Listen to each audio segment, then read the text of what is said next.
Sir मेरा एक question आपसे ये है कि इंडिया में एक आर्टिकल है डबल जियोपार्डी। अगर अगर इंडिया में इसे पनिश किया जाता है और तो उसके बाद इसे जैसे ये इलीगली इमिग्रेंट यहाँ पर है पनिश किया जाता है, तो क्या इसे पाकिस्तान में फिर दोबारा से पनिश किया जाएगा उन्हीं चीजों के लिए? यहाँ पर तो नहीं होता है देखिए, सर, डबल जियोपार्डी यहाँ पर। सर एक्चुअली एक क्वेश्चन ये अराइज होता है। डिपोर्ट तो आज तक इंडिया में सुप्रीम कोर्ट का मैंने आज तक कोई भी ऐसा वर्डिक्ट नहीं पढ़ा कि कोई इलीगली यहाँ पर आया हो और वो यहाँ पर रहा हो। तो फर्स्ट ऐसा है ये कि जो इसे इतना वीआईपी ट्रीटमेंट मिल रहा है, इस तरह से रह रही है इंडिया में, और सोशल मीडिया में भी ये ट्रेंडिंग पर है। तो सर मैं ये कहना चाहूंगी, अगर ये कहती है कि मुझे पाकिस्तान ना भेजा जाए, मेरी जान को वहां खतरा है, जैसे ये हमेशा बयानबाजी ये करती है, तो सर ये मामला ह्यूमन राइट्स का हो जाएगा। तो सर उसमें आप तब क्या करेंगे? देखिए, पाकिस्तान में इसकी जान को कोई खतरा नहीं है। पाकिस्तान के जो फंडामेंटल राइट्स हैं वो प्रोटेक्टेड है। पाकिस्तान का हर शहरी, चाहे खवातीन हो, चाहे वो मर्द हजरात हो, बच्चे हो, वो सारे प्रोटेक्टेड है। पाकिस्तान के आइन के आर्टिकल जो है वो फंडामेंटल राइट्स के वो प्रोटेक्ट करते हैं। तमाम जितने भी सिटीजन्स हैं उनको प्रोटेक्ट करते हैं। और साइमल्टेनियसली जो इंटरनेशनल लॉ है यहाँ पर, CEDAW convention on the elimination of all forms of discrimination against women, जो सीडा जिसको बोलते हैं, वो पाकिस्तान में बिल्कुल अप्लाई है। उस कानून के तहत पाकिस्तान के अंदरूनी कानून में अमेंडमेंट्स की गई, पाकिस्तान के कानून में जो है नई इनेक्टमेंट्स की गई, औरतों को यहाँ पर हुकूक दिए गए, औरतों के लिए नए कानून बनाए गए। ये कहना कि औरत यहाँ पे कोई उसकी जिंदगी को खतरा है, तो ये बिल्कुल गलत बात है। किसी भी औरत को खतरा नहीं है। यहाँ पे पाकिस्तान के इदारे प्रोटेक्ट करते हैं तमाम सिटीजन्स को, और यहाँ पे ह्यूमन राइट्स की जो ऑर्गेनाइजेशंस हैं वो ये मामला सारे देखती हैं। जहाँ पे भी फंडामेंटल राइट्स की वायलेशन होती है तो वो आगे आ जाती है। उसके साथ जो हम जितने भी वुकला हैं पाकिस्तान के, हर जिले में, हर तहसील में, हर तहलका में एक बार एसोसिएशन बनी हुई है, बार काउंसिल बनी हुई है। तो वहां के जितने वकुला हैं वो बेसिकली फंडामेंटल राइट्स की प्रोटेक्शन के लिए काम करते हैं। कि ये सीमा हैदर का कहना कि मेरी जिंदगी को वहां पे खतरा है, तो ये बिल्कुल झूठ बोल रही है। ऐसा बिल्कुल भी नहीं है। यहाँ पर कोई भी सीमा को खतरा नहीं। सीमा ने जी सीमा ने बिल्कुल झूठ बोले हैं।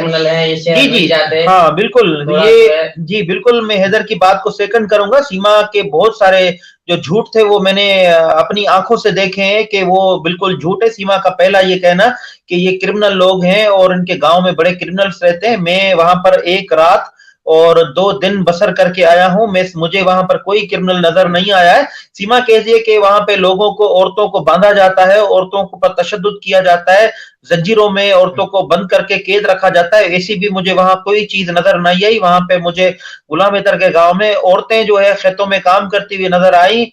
वो मुख्तलिफ जो घर का सामान है वो परचेज करते हुए नजर आई, घूमते हुए नजर आई औरतें। ऐसा बिल्कुल भी पाबंदी उनके गांव में नहीं मैंने देखी। जो इल्जामात थे सीमा हैदर के, उन इल्जामात को मद्देनजर रखते हुए मैंने ये फैसला किया कि मैं फिजिकली जाके गुलाम हैदर का गांव देखूं कि क्या मैं कहीं नाहक पर तो नहीं हूं, सीमा कोई हक पर तो नहीं है। सीमा को हो सकता है कि सीमा सच बोल रही हो या झूठ बोल रही हो, ये मुझे अपनी आंखों से देखना चाहिए। लेकिन जब मैंने वहां पे जाके देखा तो ऐसा बिल्कुल भी नहीं था। औरतें वहां पर बिल्कुल आजाद थी। औरतें को कोई भी कैद मुशक्कत वाली कोई बात नहीं थी, और ना ही वहां पे कोई क्रिमिनलों का बसेरा है। वहां पर मैंने देखा था उसके आसपास बहुत सारे पुलिस स्टेशन, पुलिस चौकियां बनी हुई थी और लोग आराम से आ रहे जा रहे थे। एक तो वीडियो मैंने भी बनाई थी जिसमें आप देख सकते हैं कि वहां पे गाड़ियां, ट्रैक्टर सारे घूम रहे हैं। ऐसी कोई बात नहीं है। बहुत सारे झूठ सीमा ने बोले हैं, उसको बेचा है इधर में। जी हाँ, एक और भी झूठ मैंने वो अपनी आंखों से मैंने देखा उसका झूठ सीमा का। सीमा ये इल्जाम लगाती है कि गुलाम हैदर ने अपनी बेटी बेच दी है, गुलाम हैदर ने अपना बेटा ला दवा करके वो कहीं किसी को दे दिया।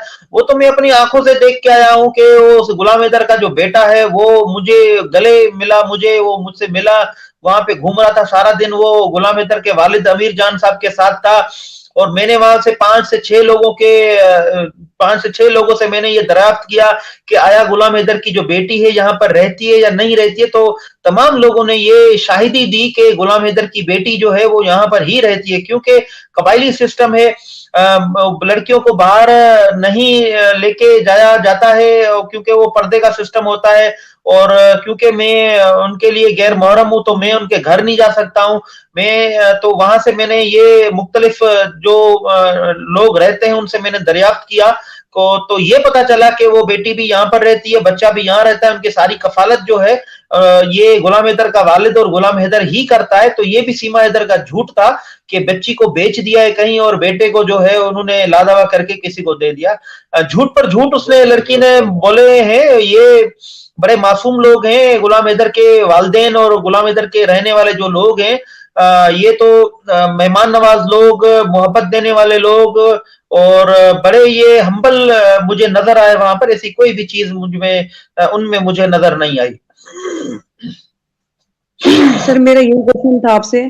उसने मतलब स्टार्टिंग से कहा है कि गुलाम हैदर ने जो अपनी बेटी है उसे सेल कर दिया है बेटी को, तो सर आप बेटी से मिले सर इनकी?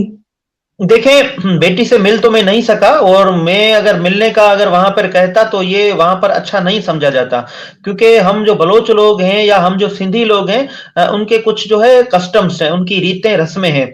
जब भी कोई मेहमान आता है तो नई मेहमान को घर के अंदर ठहराया जाता है, न ही मेहमान को मेहमान के सामने उनकी बहू बेटी को सामने लाया जाता है।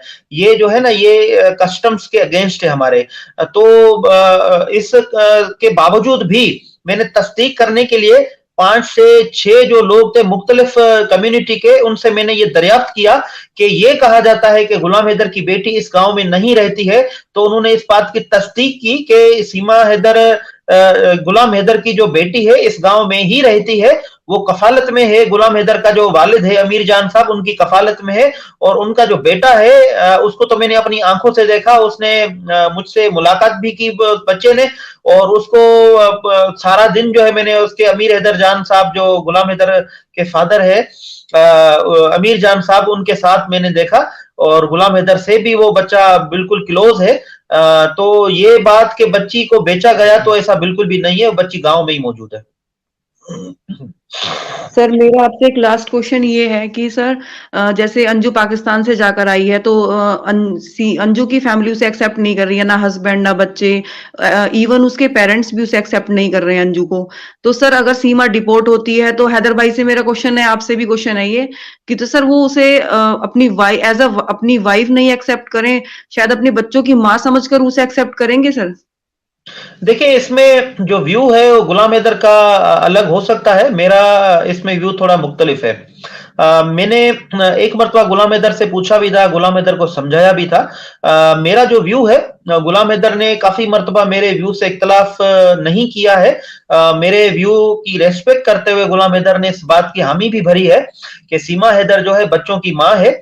अगर वो पाकिस्तान डिपोर्ट होके आती है, और सीमा हैदर जो अगर माफी मांगते हुए बच्चों को एक्सेप्ट करते हुए फिर पाकिस्तान आती है, तो इस बात को हम जो है इसको सोच समझ सकते हैं, इस पर सोच विचार कर सकते हैं कि उसको माफी देते हुए उसको जो है हम एक्सेप्ट भी कर सकते हैं। इस पे सोचा जाएगा। ऐसा बिल्कुल कतई ये नहीं है कि गुलाम हैदर इनकार करता है कि मुझे किसी भी सूरत में मैं इसको नहीं रखूंगा या किसी भी तरह का मैं नुकसान पहुंचाऊंगा, ऐसा बिल्कुल कतई नहीं है। गुलाम हैदर जरूर इस बात पे सोचेगा। हाँ, गुस्सा जरूर है यकीनन। देखे जो सीमा हैदर ने किया है गुलाम हैदर के साथ, तो वो तो कोई दुश्मन भी नहीं करेगा।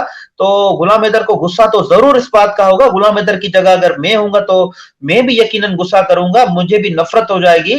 जाहिरी तरह गुलाम हैदर को सीमा से नफरत है, और नफरत होनी भी चाहिए, वो नफरत के लायक है। जो अमल उसने किया है वो नफरत ही हो सकती है, चाहे रोशन हो, चाहे गुलाम हैदर हो, या कोई भी हो। लेकिन अगर सीमा हैदर पाकिस्तान आती है, बच्चे भी उसके साथ आते हैं, तो मैं इस बात की अश्योरेंस देता हूं कि सीमा हैदर की जिंदगी को कोई खतरा नहीं होता, क्योंकि पाकिस्तान में खवातीन को प्रोटेक्ट किया जाता है। हमारे पास फंडामेंटल राइट्स जो है वो फील्ड में है। तो इस बात की मजीद जो है वो गुलाम हैदर सोचेगा कि वापस उसको मामला जो होते हैं वो उनकी फैमिली डिसाइड करेगी, उसका फादर डिसाइड करेगा, गुलाम हैदर खुद डिसाइड करेगा, क्योंकि उनका मामला है। बाकी अगर लीगली तरीके से देखा जाए तो सीमा हैदर इस वक्त भी गुलाम हैदर की बीवी है। न सीमा हैदर के साथ गुलाम हैदर का निकाह टूटा है, न ही वो कानूनी तरह उसका कोई खुला हुआ है या उसकी तलाक हुई, अब भी गुलाम हैदर की बीवी है। हाँ, इस वक्त जो है वो नाजायज ताल्लुकात में जरूर है उस मीना जो एक लड़का है उसके साथ। तो इस बात का फैसला बाद में किया जाएगा, कबल अज वक्त ये बात करना है।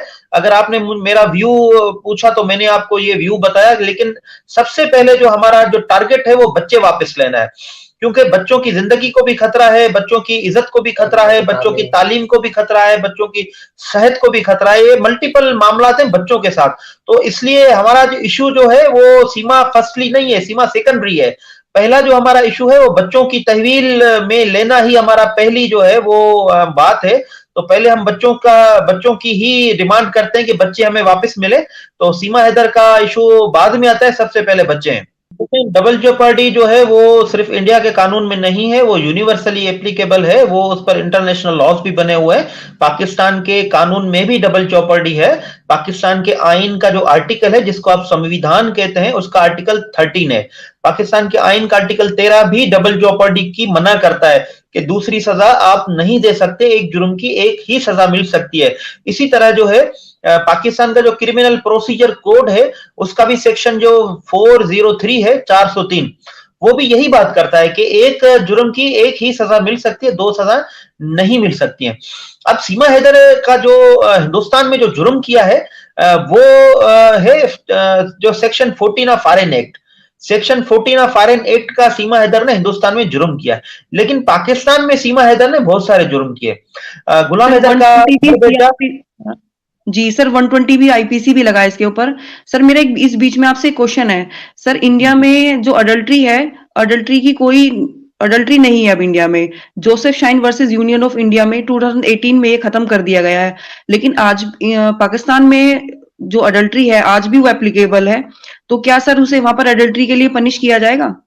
देखिए बिल्कुल सीमा ने एडल्ट्री की है, और सीमा पर एडल्ट्री जो पाकिस्तान पिनल कोड है या आपका इंडियन पिनल कोड है तो उससे ज्यादा जो प्रीवेल करेगा जो हमारा जो शरई कानून है, जो हुदूदुल्लाह है, तो हुदूदुल्लाह इसमें प्रीवेल करेगा। डेफिनेटली सीमा को यहाँ पर जो है वो कानून का सामना तो जरूर करना पड़ेगा, लेकिन ये मामला स्टेट का है, वो स्टेट जो इसका फैसला करेगी तो वो जो है मामला तो आगे स्टेट ही देखेगी, क्योंकि सीमा ने काफी ऐसे मामला किए हैं तो जो स्टेट रियासत के अगेंस्ट है, जैसे कि सीमा ने पाकिस्तान मुर्दाबाद के नारे लगाए, जो सीमा बेसिकली पाकिस्तानी है, तो वो भी पाकिस्तान के आइन का आर्टिकल जो 5 है उसके अगेंस्ट है। तो मल्टीपल मामला सीमा ने किए हैं, जो क्रिमिनल एक्ट है उसके मामला जो स्टेट आगे आएगी, स्टेट जो भी करना होगा तो वो आगे चल के मामला करेगी। बाकी हमारे जो मामला हैं जो वो तो हम आगे देखेंगे कि क्या करना हमें है। तो सबसे पहले तो हमने बच्चों की कस्टडी के लिए ही आगे आना है, तो वो इंशाल्लाह हम कोशिश कर रहे हैं, कोशिश जारी है, और हमें ये यकीन है कि इंडियन हाई कमीशन जो है हमारी जितनी भी वो कम्युनिकेशंस हैं, जितनी एप्लीकेशंस हैं, रिक्वेस्ट है, उनको जो है वो आगे रख के वो अपनी फॉरेन मिनिस्ट्री जो इंडिया की है उनसे राब्ते में रहेगी, और फॉरेन मिनिस्ट्री और इंटीरियर मिनिस्ट्री आपस में जो मिलके कोई फैसला करेंगे और बच्चों को फिल वक्त जो है वो डिपोर्ट जरूर करेंगे। बाकी सीमा अगर उनको कुछ वक्त के लिए चाहिए, दरकार है, तो हिंदुस्तान में भले रखे, ताकि क्यों उनको जो क्रिमिनल प्रोसीडिंग्स है सेक्शन 14 की वो सब जुडाइज है। इसलिए हम कानून का एहतराम करते हैं, चाहे कानून पाकिस्तान का हो या चाहे कानून हिंदुस्तान का हो। कानून तो जरूर टूटा है, तो कानून का एहतराम करते हुए हम ये बिल्कुल कहते हैं कि सीमा को भले क्रिमिनल प्रोसीडिंग्स को फेस करना चाहिए, बाकी जो हिंदुस्तान की अदलिया है जो फैसला करेगी तो हम उसको एहतराम करेंगे इंशाल्लाह। हम एहतराम करते हैं हिंदुस्तान की अदलिया।